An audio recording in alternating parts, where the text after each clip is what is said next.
all very much. My next question for each of you is, what is the general situation in your city or state currently? We can start with Panita. Yes. So Rhode Island is interesting because it is between Boston and New York, which are two pretty big centers. We are handling, as a state, we're handling this pretty well because the governor went right in and insisted on a lot of testing. So we are pretty confident that we can flatten the curve, but it's also important to remember that doesn't mean you've gotten rid of it. It just means that you have put things at a manageable pace. We are working with that. We're monitoring that. Of course, the university closed around the same time everybody else did. I think everybody left around March 17th. And we have a handful of students on campus that had asked to stay. And of course, we are taking care of our students. The rest of them are every place in the world. And I'm really impressed at how quickly everybody got into gear and began teaching classes, but also doing activities online. Is it the same thing? No, nobody is claiming it's the same thing. But given the situation, I think that everybody is doing quite well with it, and everybody realizes the importance of sticking together with this. Thank you. Bob? So here in Cleveland and in Ohio, and just to give you a sense of where that is, if you're not quite sure, if you think about the United States, go to the middle, go a little bit to the right, and go up until you hit water. That's where we are. So Ohio is a state that I think was really kind of on top of things very early on in instituting some social distancing and shelter at home, having folks go home from schools. We're now at a point where local and state officials are just beginning the process of kind of restarting the state, kind of reopening the economy, as they say, and doing so in a very cautious way. So while our schools are kind of grade schools and through 12 are all continuing to be closed through the end of the year. And of course, the universities are in a similar position as Paneth had described at Brown, where we have a few hundred students who are still on campus and our students are learning remotely. We're beginning the process of some of the industries where that they can safely operate, or we think that they can safely operate, are beginning to do so. It's been as I think it is in a lot of places. You know, I'm sort of our family's person who goes out and interacts with any kind of public. So you know, the essentials of going to get groceries and that type of thing. You know, that's been the thing that I'm up to. And it's you know, folks are wearing masks, and it's very empty and eerie out there. But we're you know, I think kind of getting through it and finding ways to kind of manage and try to keep spirits high. Okay, thank you. All right, Karen. What's going on in Vermont? Yeah, so I mentioned that we're in Middlebury, Vermont, which is a small town and a small state. So the state of Vermont is, well, geographically south of Montreal, Canada, and that's actually the closest major city to us here. So with a population of just 650,000 residents, we're sort of in a lucky situation where there's a lot of land and space to spread out. And I think that's helped Vermont weather this better than some areas. And so as I last looked, there were only about 850 confirmed cases in the state. And so we feel pretty lucky, and the medical system here has been able to withstand sort of the numbers that they're seeing. And so we're hopeful that in the fall, we can figure out ways to, again, spread out and be safe. We'll just have to sort of play it by ear. But we as well have some international students on campus, and I see them when I go walk my dog. they seem in good spirits. They are, they say they have more work than they were expecting. And some say they think they even have more work than normal in order to finish up the year here. And so I think everyone's just learning to adjust and be flexible and take it as it comes. All right, thank you.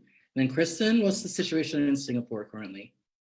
In Singapore, we're in a different situation. So being in Southeast Asia and Singapore being a major transportation hub, in the month of January, we had over 500,000 people from Wuhan alone transiting through Singapore. So we were in a situation of being exposed very early on. My teams and I have actually been working from home since February 14th. Singapore is taking the approach of full testing and isolation of any cases or people that are 1 degree of separation from a case in 14 days, stay-at-home notices or quarantine. And this is an extensive contact tracing. So they trace every case. And so this is their approach. It's a small island state. So they're able to do this. It's also a medical hub for Southeast Asia. So they do have they have a memory from going through SARS and being affected at that time. So as a country and as a school, for example, we have protocols in place that we were prepared for this. For example, at orientation, we give a thermometer to every student. We have online systems where students register their temperature daily online. So these are the types of systems that were in place because we had that experience with SARS here. That said, this is still beyond what anybody ever expected. And I think we're all going to be taking lessons away from this experience. None of us have seen anything like this. Our students have been doing well. We have been offering, understand that 50% of our student population is international. So we started in February, on February 14th, giving students the opportunity to go home if they wanted to, and to be able to distance learn. So our faculty have been doing a hybrid sort of teaching, allowing students or anyone who felt vulnerable or didn't feel comfortable going to class, or some faculty that were also maybe in a vulnerable situation and didn't want to be in class. So we've been doing online teaching and online learning from a distance, synchronous. So some of our students are waking up at very crazy hours in their home country to follow classes, but we just finished our term. Our students have finished their capstone, and we're about to do our first ever virtual graduation of our students in May.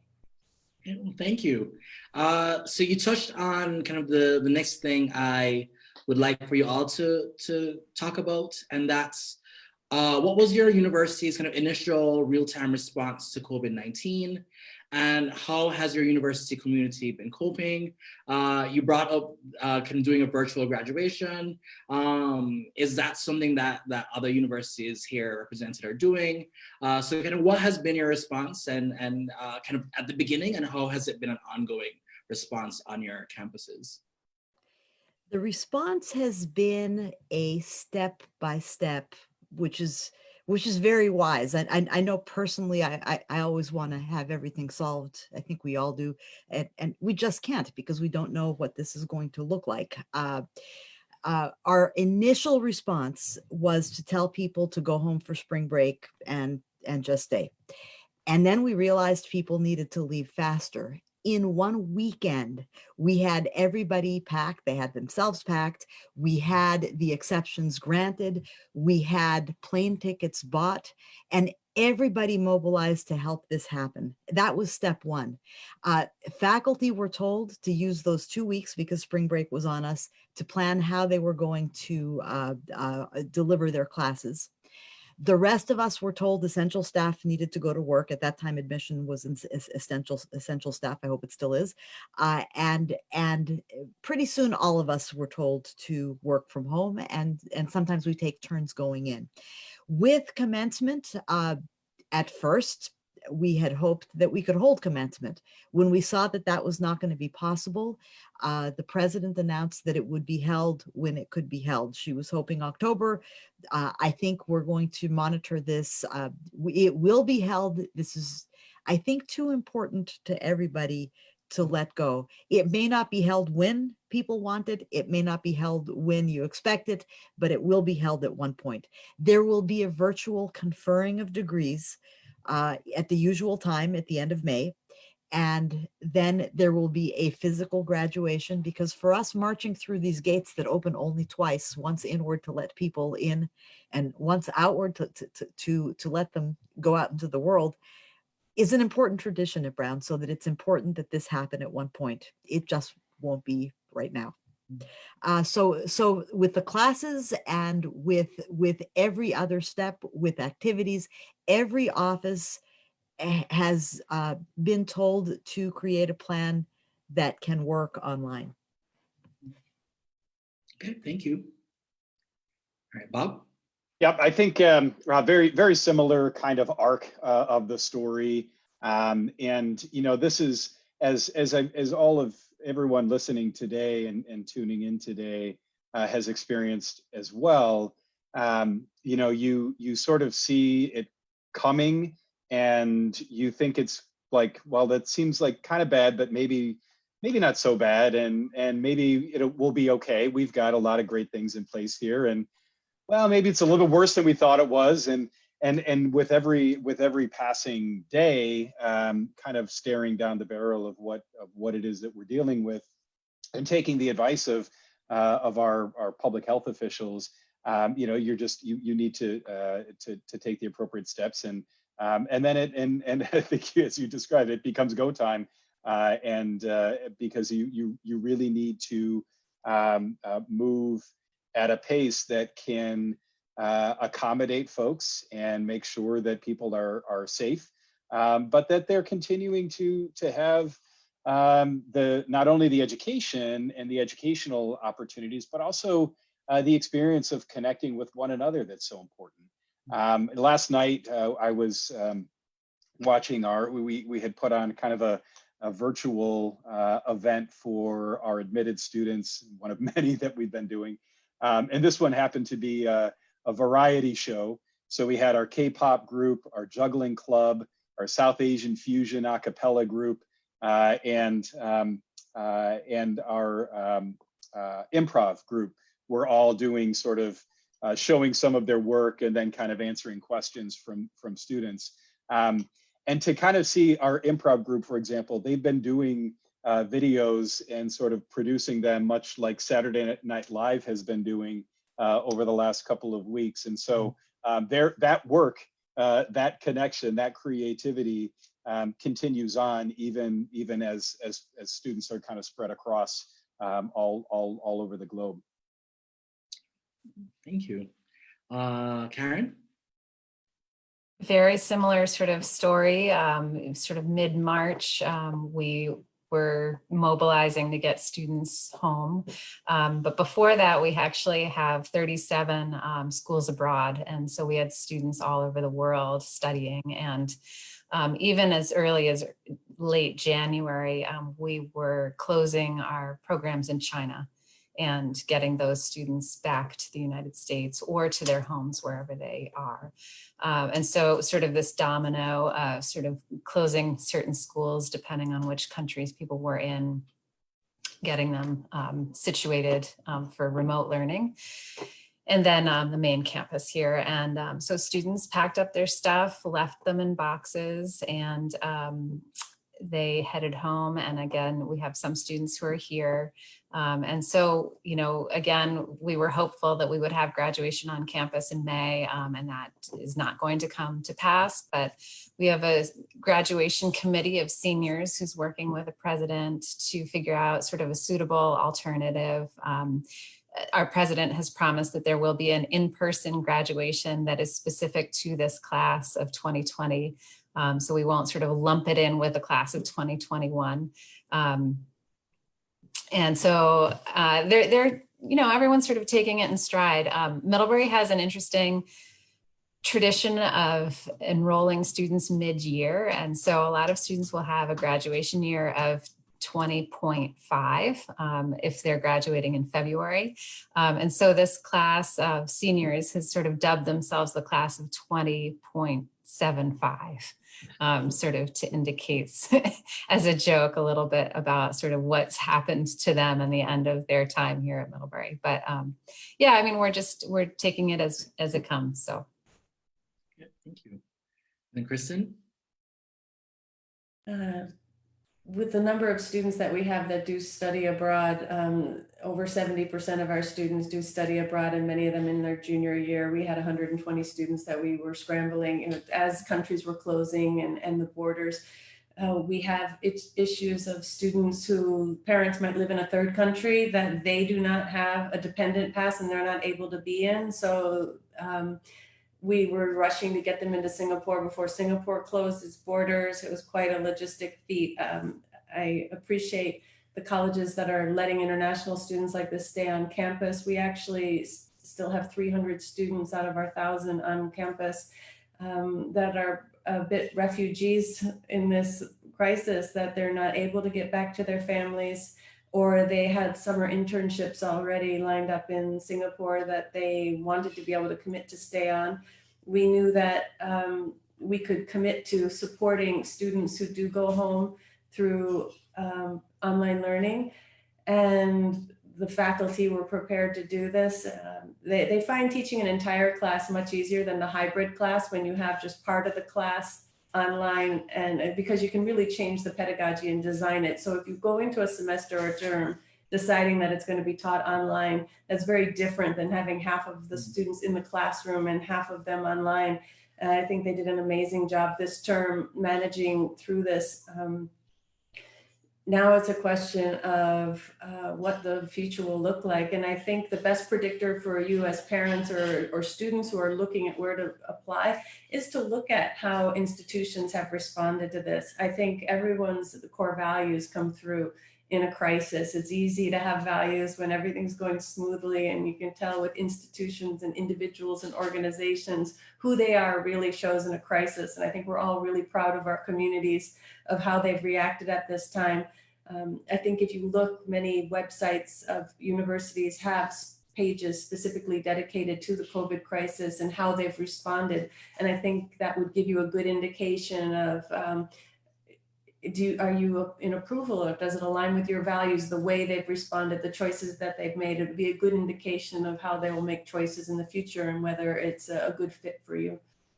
Yeah, that's an excellent point, and thank you for raising that. One thing I will say, that there's a certain kind of comfort, or I guess commiseration, in kind of seeing that you, all of you kind of underwent a similar situation that we did, kind of the chaos of figuring out how to handle this situation, and the chaos of, you know, students having to go home very quickly. There is a kind of bit of commiseration and in that.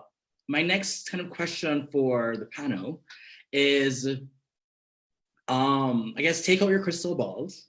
What is your university's plan? This is kind of $1 million question. What is your university's plan for fall 2020? Is it the plan to resume normal operations, continue online learning, possibly? Is it not yet decided? It would be great if you could walk us through a bit of that kind of thoughts process, that planning process that you guys are going through.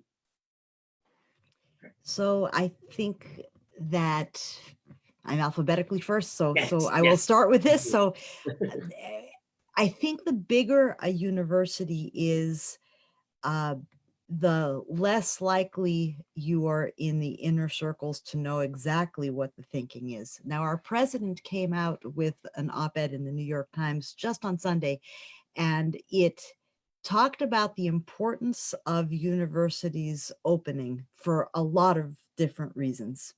So our hope, and the way we're proceeding right now, is that we are going to resume operations. Nobody thinks that they're going to be normal operations necessarily, but we're going to resume operations.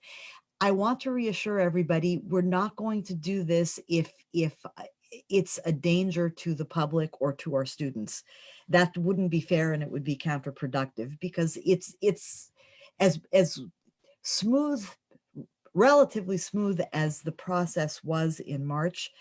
it was a lot of work, and it's something that we would want to avoid. I want to also reassure people of something that I didn't realize going into this. As I heard the planning for what would happen before we actually made a decision to close, I didn't realize that there were plans in place, not for COVID, but residential life had thought about what happens if there's a flu outbreak. How do you segregate people? How many extra beds do you have? Where do you put them? Where are the showers, etc.? They had thought of all of these questions. It was not a surprise. The scale perhaps was a surprise, but not the possibility that something like this may happen.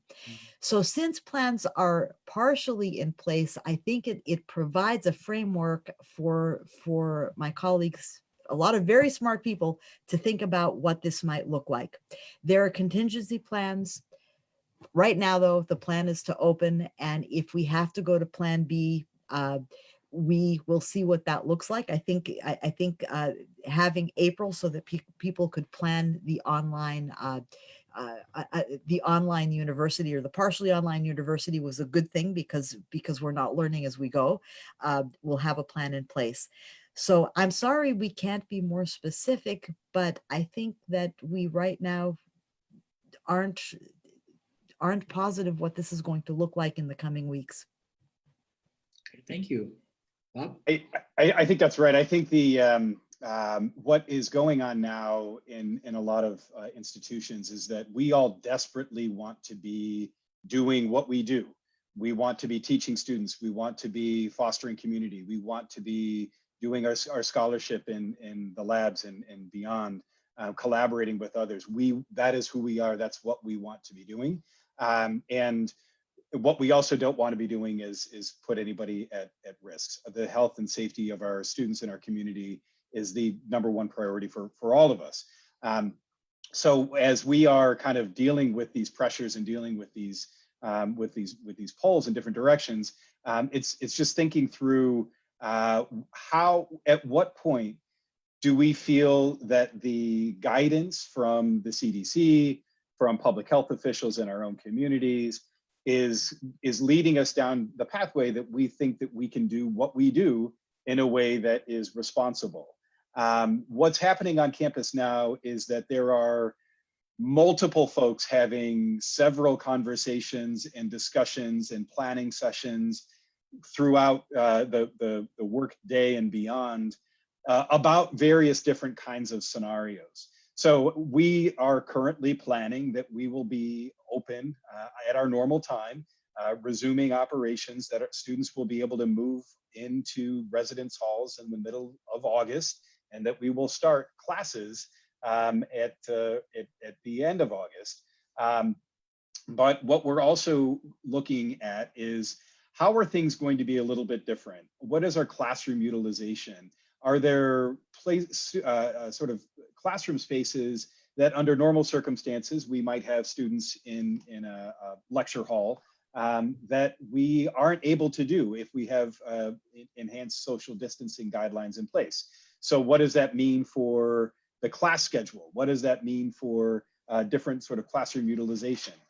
Suppose we're in a situation where students aren't able to have the traditional residence life arrangement. So if we aren't able to have students 2 to a room as a first-year student, what would that look like? Do we need to have students on their own? And then what might that look like for across the campus as we think about the residence utilization and space?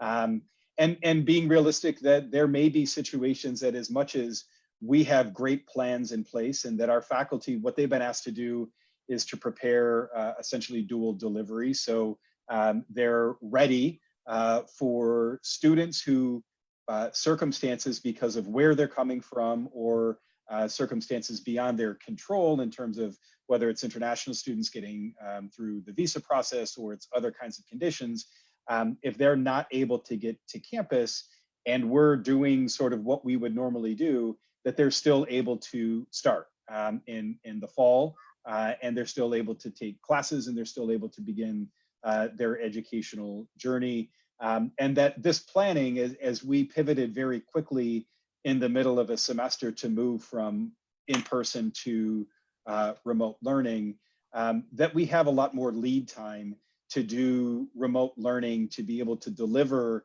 the quality of instruction that all of us are known for and what we really do at a much higher level. So instructional technologists are working around the clock with our faculty to help them prepare for what things might look like if they're not able to teach in person, or if not every student is able to have that in-person experience in the fall. Thank you. Karen?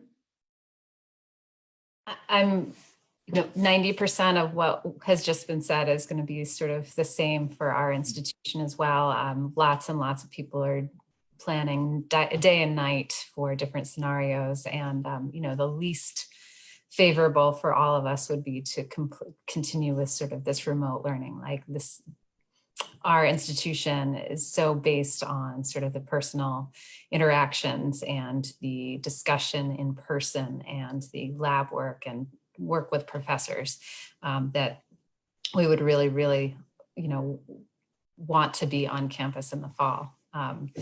But again, we have to take it as it comes. Middlebury is continuing to monitor sort of this visa situation and how possible it will be for students to get their visas to come to the US. So we will continue to monitor that, as well as all of the institutions here today.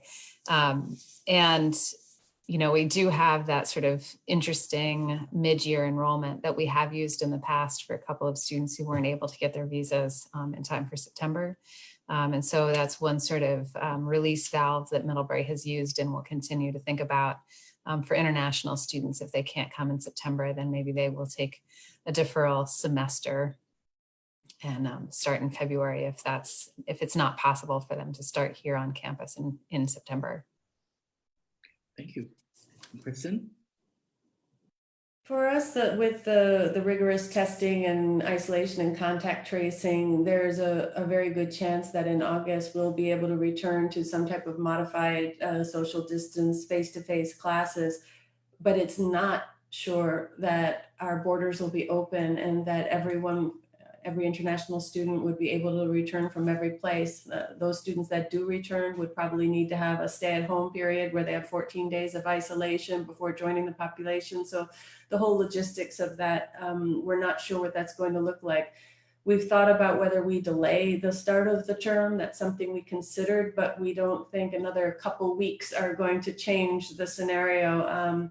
We've thought of shifting for our first year students, where being a small liberal arts college as well, our orientation is so important and how we community build. We're a fully residential college. The idea of onboarding a first year class that has never been on campus or to do it virtually is something that we've never done before. We're not sure whether we should do that or not. It's one of the big questions. So about half of our class, usually 125, 130 of our students are Singaporean. The other half of our class are international. We're making offers to international students exactly as we would. We're designing the class and the cohort exactly as we would want to have it for August. The question is whether or not our international students will be able to get student passes to come in and what we do. We certainly would defer any offer of admission, first of all, and that's always an option. I think most institutions are taking this. So for anyone who's uncertain and they're uncertain about having their children go at a distance, that's an option. And there are going to be, I think, a variety of creative ways that people can occupy a gap year or a delay if they want to do that. We also might look at taking a smaller group and allowing them to start. Our school is only 8 years old, and that first class who agreed to come to Singapore to start this project with us, we call them our pioneer batch, and they had that kind of spirit. And maybe there will be this smaller cohort of international students that might be willing to take the adventure of onboarding virtually if we come to that, but we really will not know, because for all of us, this will depend on national policy. It'll depend on our ministries and departments of health and things that are beyond, whether visas are available or student passes. So travel restrictions. So these are the unknowns. We're committed to starting the term, to making sure that all of our students can continue their education. So if we have to be online or have hybrid classes, that's exactly what we'll do. We're estimating or assuming that by January, we would be able to be back to some type of face-to-face classes. You know, maybe that's optimistic. We're not sure. Thank you. You touched on a bit of this,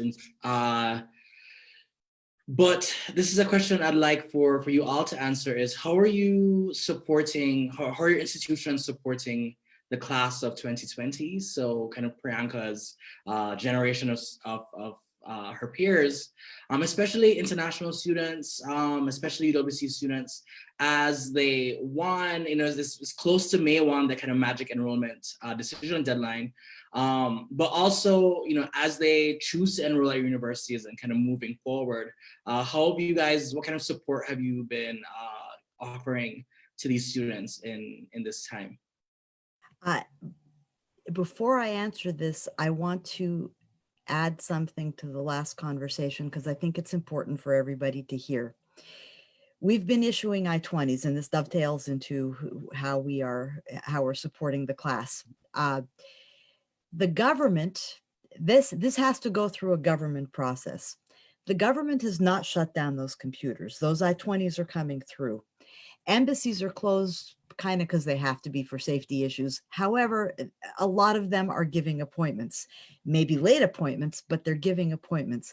So what's the message here? Despite what you may be hearing on Twitter, the message is that we want students and we want international students. So it's not this college and that college wants to open.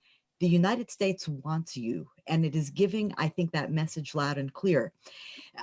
Whether there are difficulties is another question, a question that's separate from student support. So I want you to remember, class of 2020 from high school, that as you're graduating, we want you here, and we're going to do what we can to help that. So what we've been doing so far is webinars like this. I think all of us are on Zoom, and we have been trying to talk with students to explain the process. We have been putting them in touch.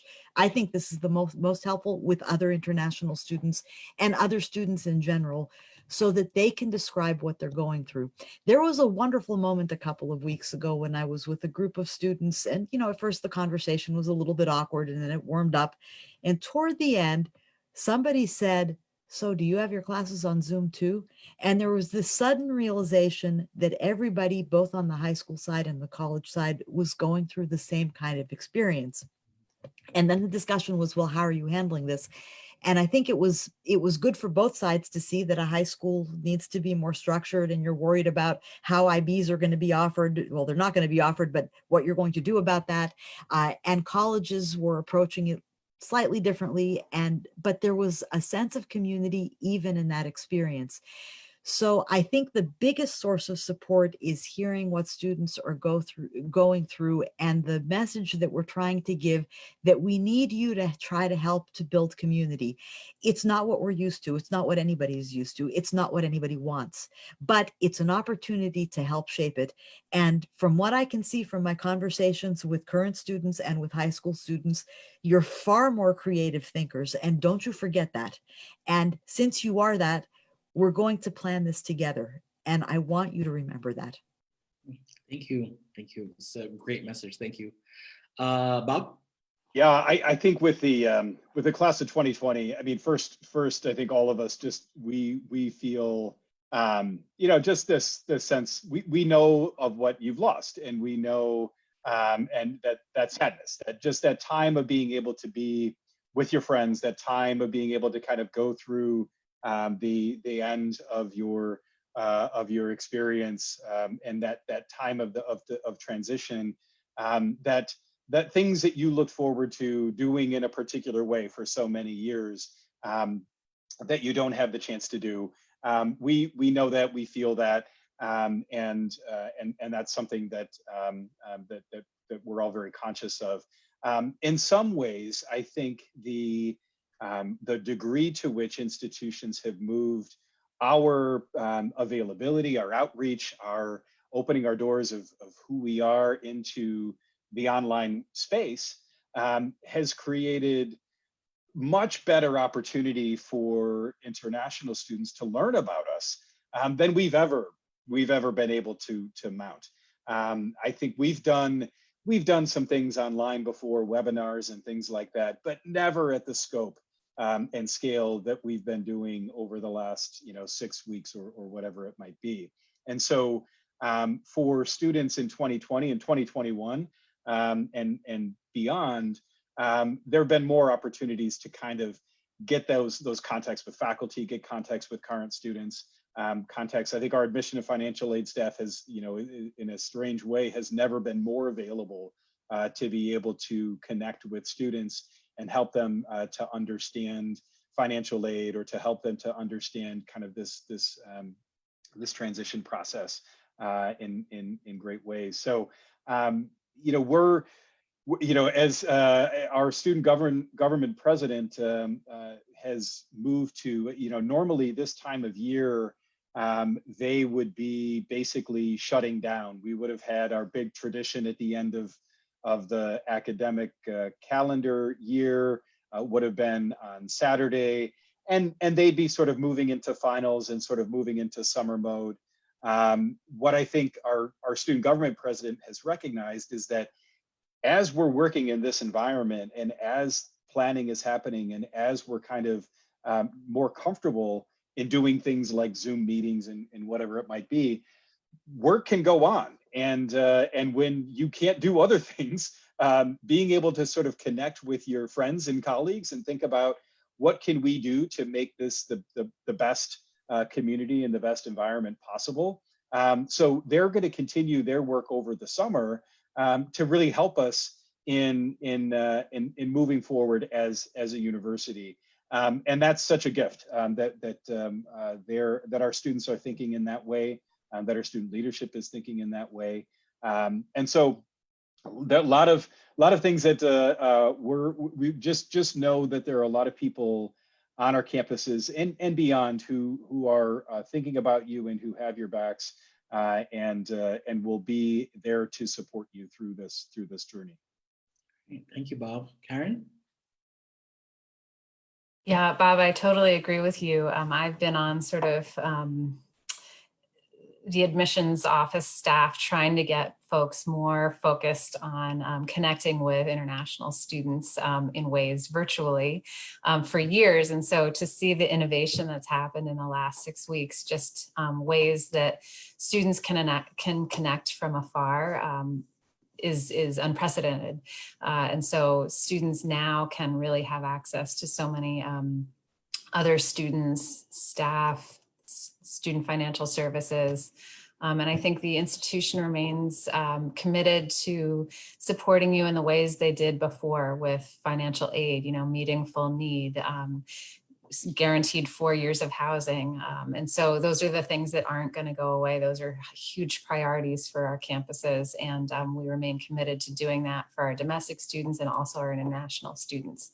But this is sort of a great time for international students to be able to connect in a way that they haven't been able to before. So, already I've started to do visits to schools and, online. And so that's kind of a neat thing to be able to do without having to fly halfway around to the world to do it. So as much as I've loved going to Dilijan, it's hard to get to.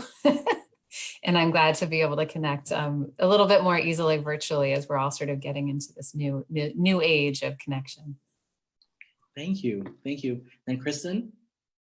I think our admissions team, like every school, is being very understanding of the situation students are in. The one thing about this being a pandemic is that we are all facing the same situation. So whether students are not able to take certain standardized tests, whether they're not getting test scores from their IBs or A levels, these are things that our admissions team is understanding of. Some schools, like for example, for this term, we gave our students pass-fail option for their courses more than they would have otherwise because of just the stress of managing the situation.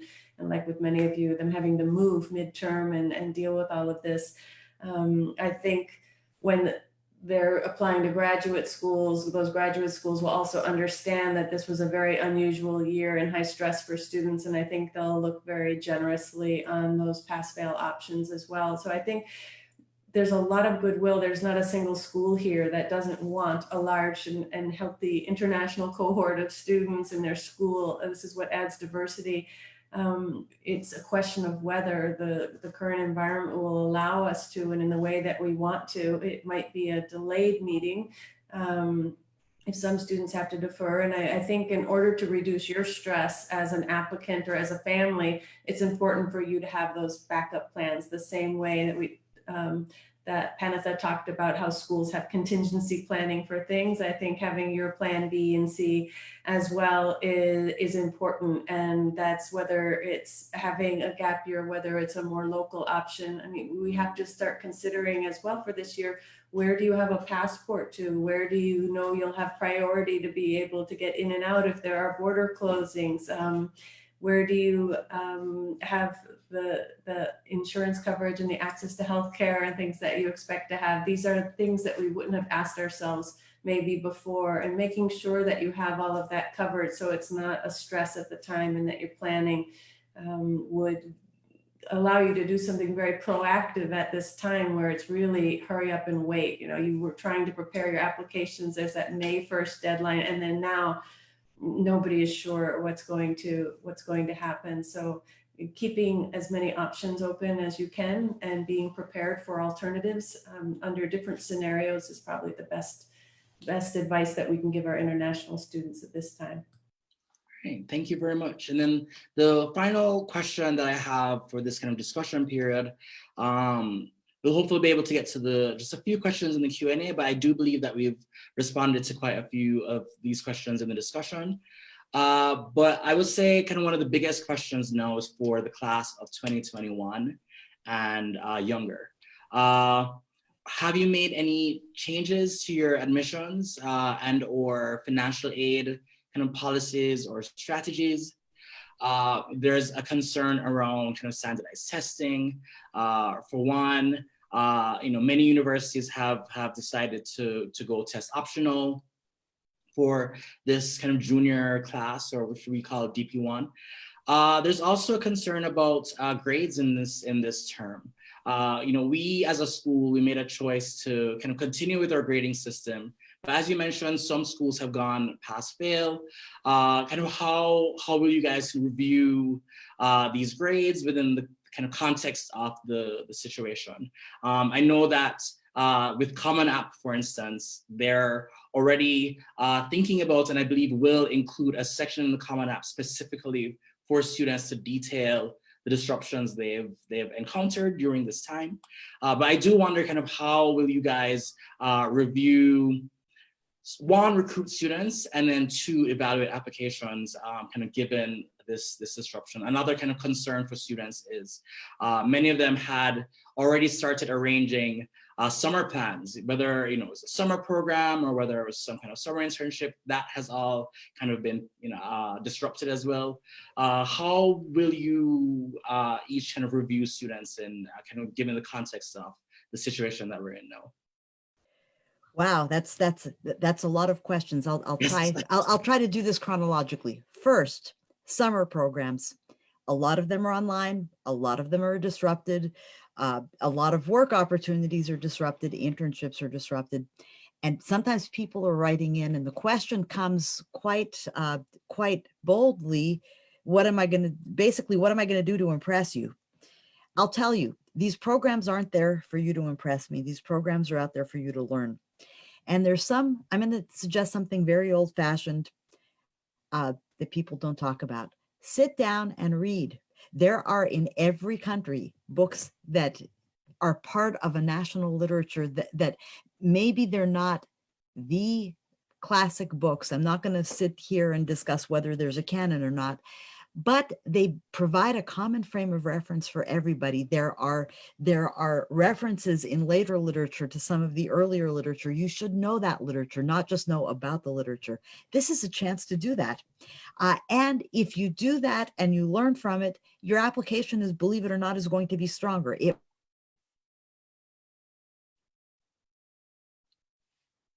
it directly, but it's there. So there are a lot of ways to do this. Okay, second, our recruiting. I suspect a lot of it will be done online. And I suspect some of it's going to be even better because we don't go every place in the world. We think we do, but we don't necessarily, as Karen said. We'll be able to have more conversations, or we'll be able to have group conversations like this. And I think it's a good thing. We will make it work. Third, testing. Okay, I'll speak for Brown, but I suspect that all of my colleagues will agree with this. We're going to work, whatever our policies may be, we're going to work with you. If the SAT is not offered, we're not going to say to you, don't apply. We're going to say we're going to work with what we have. We may be able, I'm looking at this right now, we don't require English language testing. And I'm beginning to think about whether I would like some form of external exam in the absence of other exams. Something like that might come out. But we will work with what we have. We understand that it's going to be a challenging year. As for pass, fail, or not, this was just posed to us. If a student has a choice, what does the student choose? My quick reaction is I think I would prefer to see how you're graded. But if the school has decided to go pass, fail, we will again work with what we have. It's easier for us to work with grades, but we will work with what we have. All right, thank you. Thank you. Bob? So I think, you know, when I think about this, keep in mind something Kristen said a minute ago, and what I think we're all feeling is everyone around the world is dealing with this situation. So all of the students in 2021 will have been through the pandemic and may still be going through. You know, we don't know where all of this is going to lead and where it's going to go. So all of the students have gone through it. All of us will have gone through it. And so the level of understanding of what you're dealing with is going to be very high. We understand that your education has been disrupted, your life has been disrupted, things have been turned upside down. So, and we will be highly suspect of students who tell us that in the spring of 2020, that they, you know, had the lead in their school's production of you know, Hamlet or something. You know, I hope if you did something in your, you know, in your apartment or wherever it might be, that you actually were the lead and you probably directed it and stage managed and did everything else as well. So, you know, that things like what can you do over the summer, or things like what is your transcript going to look like for the spring of 2020, all of that is going to look very different from what it might have looked like in another year. And we get that and we understand that and we're ready for that. We are an institution. I used to say to students at particularly at UWCs, and Harvey, you can back me up on this. When I came to visit you at Dilijan, I would say, hey, so we require the SAT, but I don't care. I don't care about the SAT. It's just not, but our faculty make us require it. So now I can say, we don't require the SAT or the ACT, we're good. And so that was one of the changes that we made very early on, is to, at least for 2021, move to test optional. And I don't know whether that requirement would come back, but it was a decision that we made very early on, recognizing the mass disruptions, and just to be able to send that signal to students that of all the things you have to worry about, don't worry about that. And even though that was the case before, it's just kind of put it in sort of a concrete, structured term. And I think what you've heard from us today on this panel, and I think will continue to be true, we are committed to the value of international students. That's not going away. We are committed to meeting the full need of the students that we admit. That's not going away. These are core institutional values that, while the world is changing and we have all kinds of things that we have to worry about, none of that is going to be given up. So, you know, we're planning. We've discussed with our admission staff that we don't expect to be able to be traveling in the fall, for example. If situations or conditions allow that, we can. Great, we know how to do that. But now what we're doing is gearing up to make sure that we can be fully available, that we can reach out, that we can connect with you, however it might be, and understand that we do know that the time in the eastern part of the United States is different from the time in Armenia or wherever you might be, and we're going to be sort of planning accordingly. Yes, I was very, very excited to hear that announcement that you guys were going officially test optional. So yeah, thank you for mentioning that. Karen. And Middlebury has gone test optional for the next 3 years as well. So that's a change for us. And we do still have some requirements for English language proficiency if English is not your native tongue. But I would reiterate Panatha's comment, and you know, we're looking for students who are intrinsically curious, who are engaged in their communities, who are finding ways to be creative and solve the world's most challenging problems. I mean, that's written right into our mission. And so I hope always that you're not doing what you do in school to impress me. That you're not thinking, I'm going to take this class because it will look good on my transcript. I want you to be taking classes and getting involved and engaged because that's what makes you excited about the world. And so that's still going to shine through, even if you're doing things remotely, even if you are connecting with people virtually.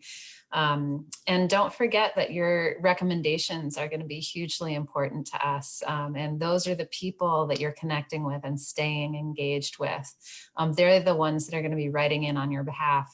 And we do take those very seriously. So even if you're in a pass-fail situation, you know, where we have a harder time sort of discerning sort of your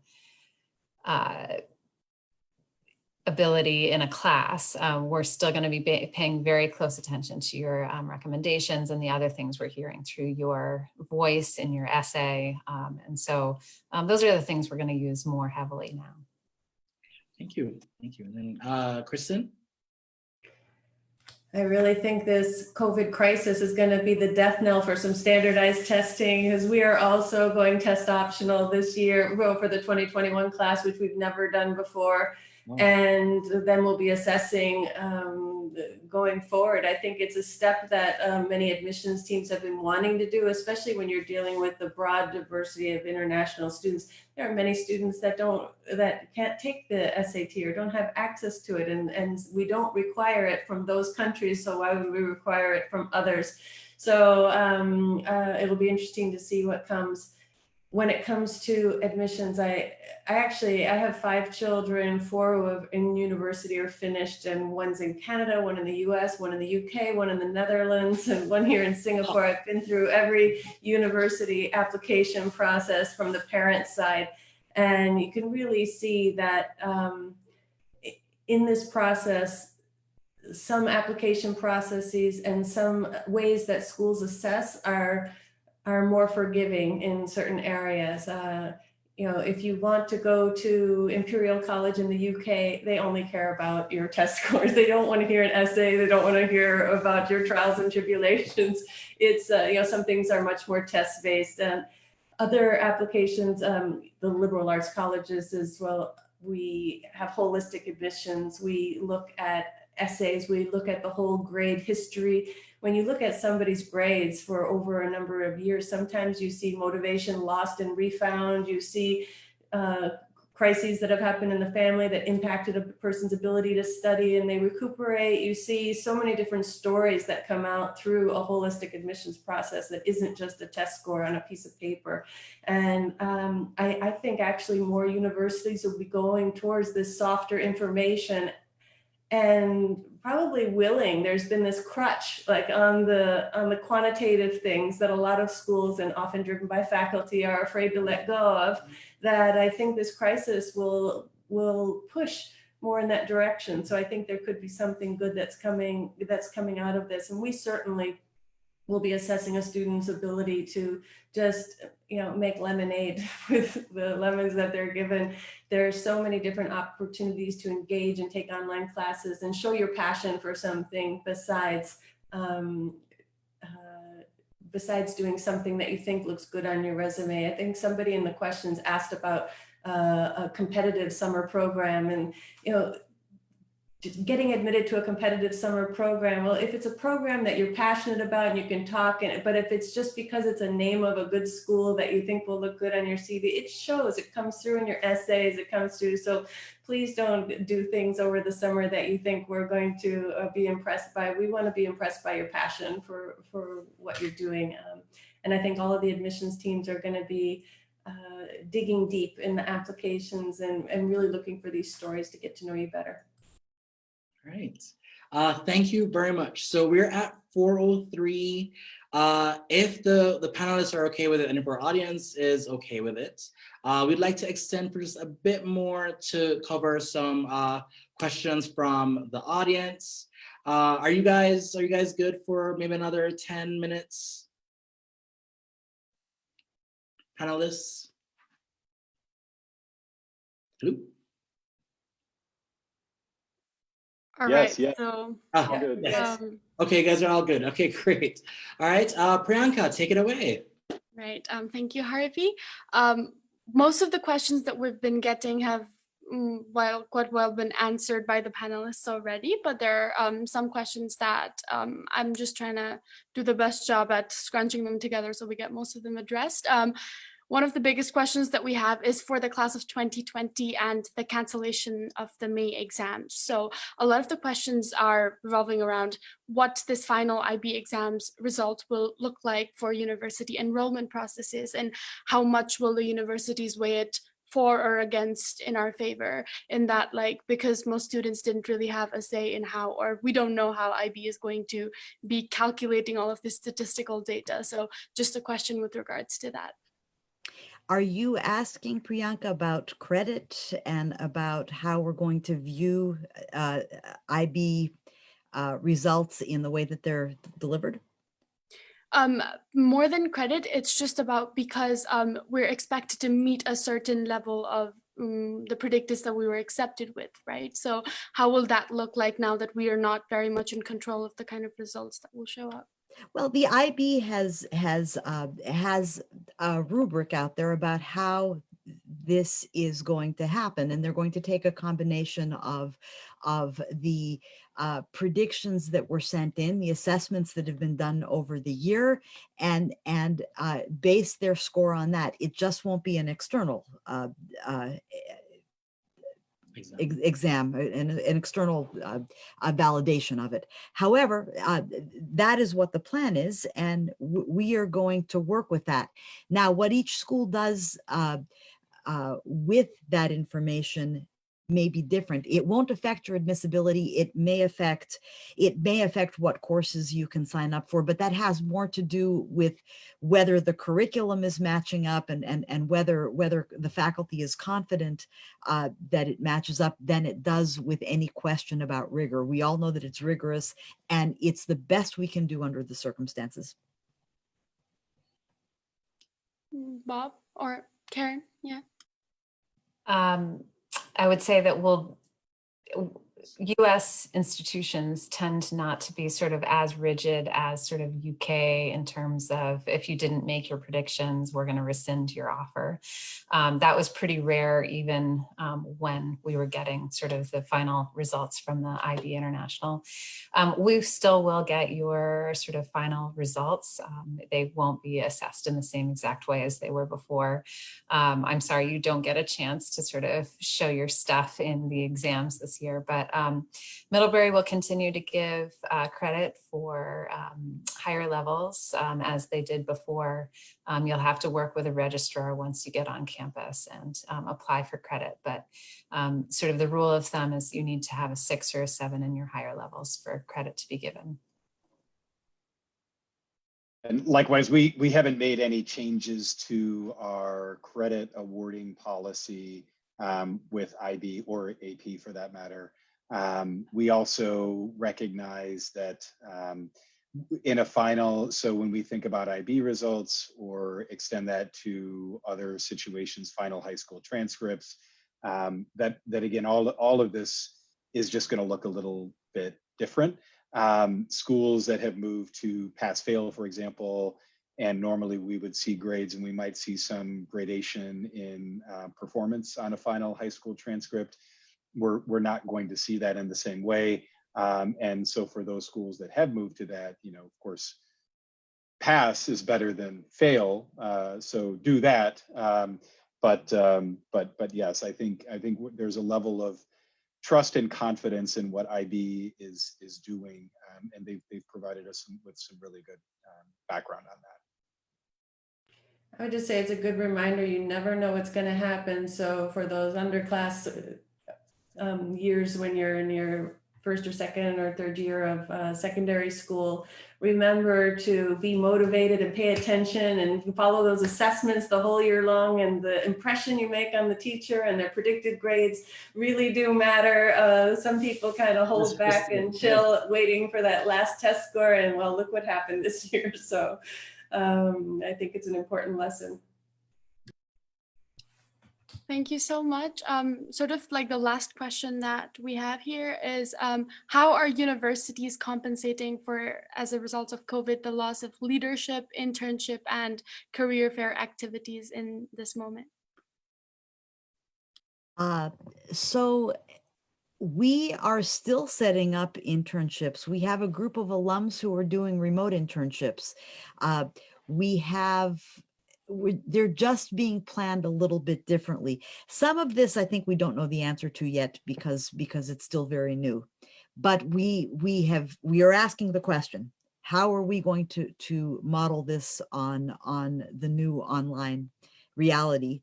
And we have alums stepping up, we have students stepping up.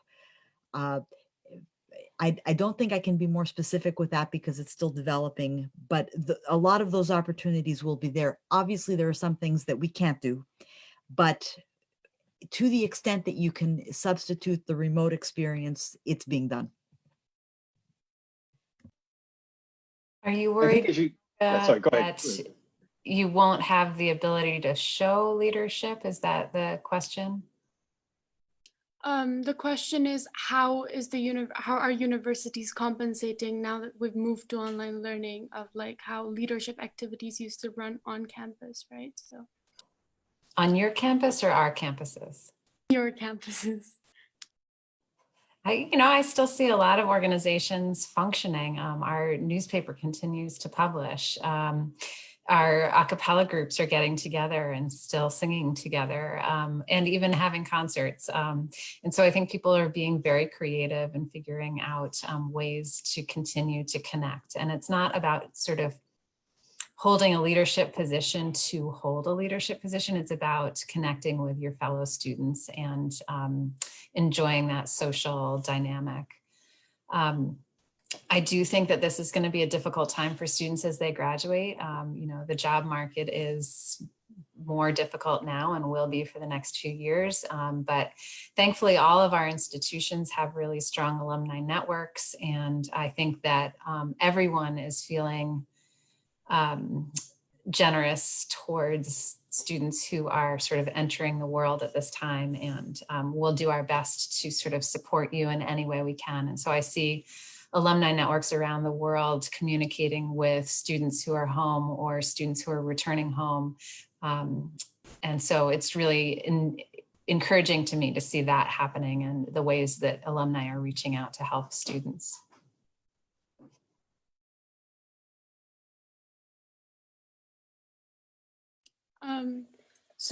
As a final question, this is a question I think to Harvey, because it's a school-specific question. So some schools have gone pass-fail, but UWC Dilijan is still sticking to the grading procedures.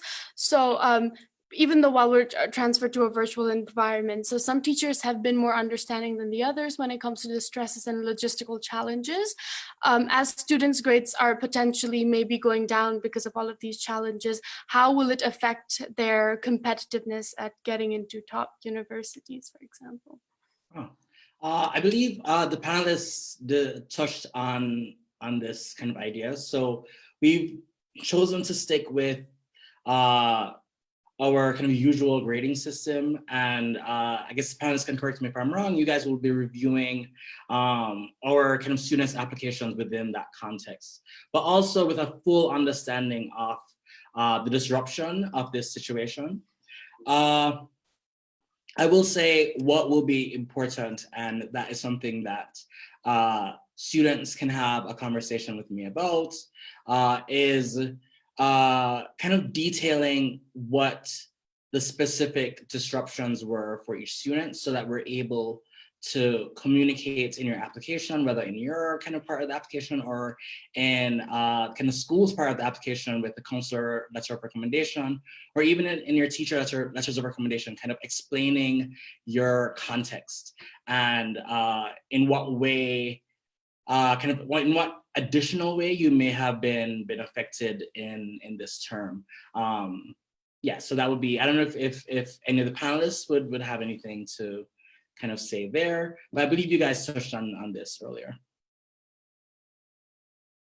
Just one thing I wanted to comment about on supporting the students during this time and the opportunities. I agree that our student leadership has never been more important. They have actually been stepping up, our student government, and working with our recent alumni to support. So I think that there's plenty of opportunities in school for people to be able to demonstrate and practice those kind of skills. We also have been working very hard to ensure summer internships for our students. Many of them were planning on international internships, which have now been canceled or they're not able to go because of travel restrictions. We've created over 100 research internships this summer that our faculty have scrambled, that we're funding, and the faculty are providing the research opportunities for our students to be able to have these opportunities. And we're working closely with, employers are still, the career fairs are still going on. They're going on virtually on campuses. It's amazing how everyone has kind of switched gears. And again, we're all in the same boat. So there's no competitive disadvantage at any one school than the other. Everyone is doing this. And I think it's important the schools are stepping up and really trying to work individually with students as they're facing these challenges. We care very much about our students, and we know especially our international students are in the most delicate of positions. And so helping them find alternatives is really important to all of us.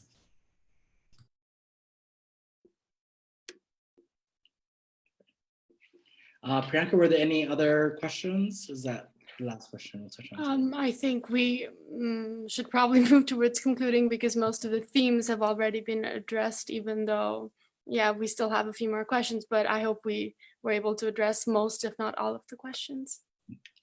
All right, well, thank you all for attending this webinar today. A special thanks to our panelists for giving up your time and sharing some great important messages to our community today. So thank you all. We will be continuing with this series of webinars next week Wednesday at the same time. Please stay tuned about what that webinar will be about, what that town hall will be about. But thank you all for being here. We appreciate your time, and we wish that you'll have a great day. Thank you. It's a pleasure. Take care. Thank you. Thank you all.